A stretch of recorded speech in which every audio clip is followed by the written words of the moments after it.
نهج البلاغہ خطبہ نمبر 3 خطبہ شقیقہ کے نام سے مشہور ہے، جس میں میرا مولا فرماتا ہے: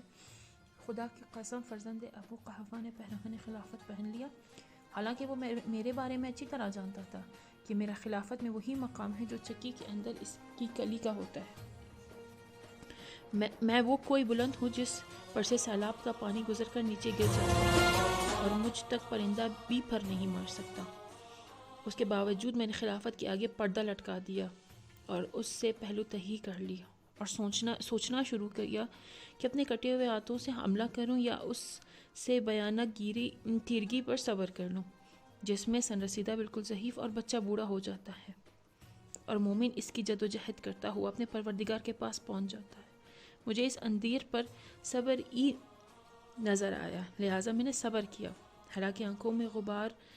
کی خلش تھی اور حلق میں رنج و غم کے پندے لگے ہوئے تھے۔ میں اپنی میراث کو لٹتے دیکھ رہا تھا، یہاں تک کہ پہلے میں نے اپنی راہ لی اور اپنے بعد خلافت ابن خطاب کو دے دیا۔ پھر حضرت نے بطور تمثیل احشا کا یہ شعر پڑھا: کہاں یہ دن جو ناقہ کے پالان پر کٹتا ہے، اور کہاں وہ دن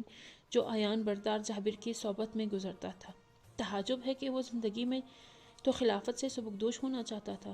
لیکن اپنے مرنے کے بعد اس کی بنیاد دوسروں کے لیے استوار کرتا گیا۔ بے شک ان دونوں نے سختی کے ساتھ خلافت کے تنوع کو آپس میں بانٹ لیا۔ اس نے خلافت کو ایک سخت و درشت محل میں رکھ دیا،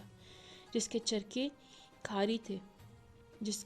کو چھو کر بھی درشتی محسوس ہوتی تھی۔ یہاں بات بات میں ٹوکر کانا اور پھر عذر کرنا تھا۔ جس کا اس سے سابقہ پڑے وہ ایسا ہے جیسے سرکش اونٹنی کا سوار کہ اگر مہار کھینچتا ہے تو اس کی منہ زوری سے اس کے ناک کا درمیانی حصہ ہی شگافتہ ہو جاتا ہے، جس کے بعد مہار دینا ہی ناممکن ہو، اور اگر باغ کو ڈھیلا چھوڑ دیا جائے تو وہ اس کے ساتھ ملکوں میں پڑ جائے گا۔ اس کی وجہ سے بقائے اس کی قسم لوگ کجوری، سرکشی، متھلون مزاجی اور بے راہروی میں مبتلا ہو گئے۔ میں نے اس طویل مدت اور شدت مصیبت پر صبر کیا،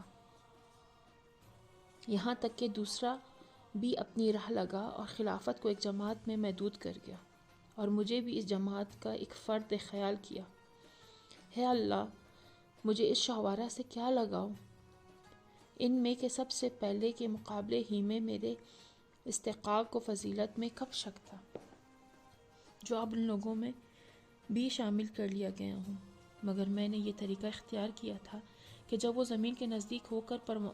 پرواز کرنے لگیں تو میں بھی ایسا ہی کرنے لگوں،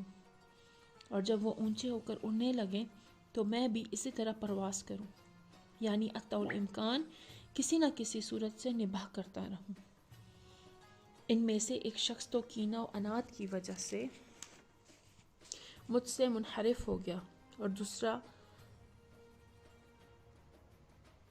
دہموائی اور بعض ناگفتہ باتوں کی وجہ سے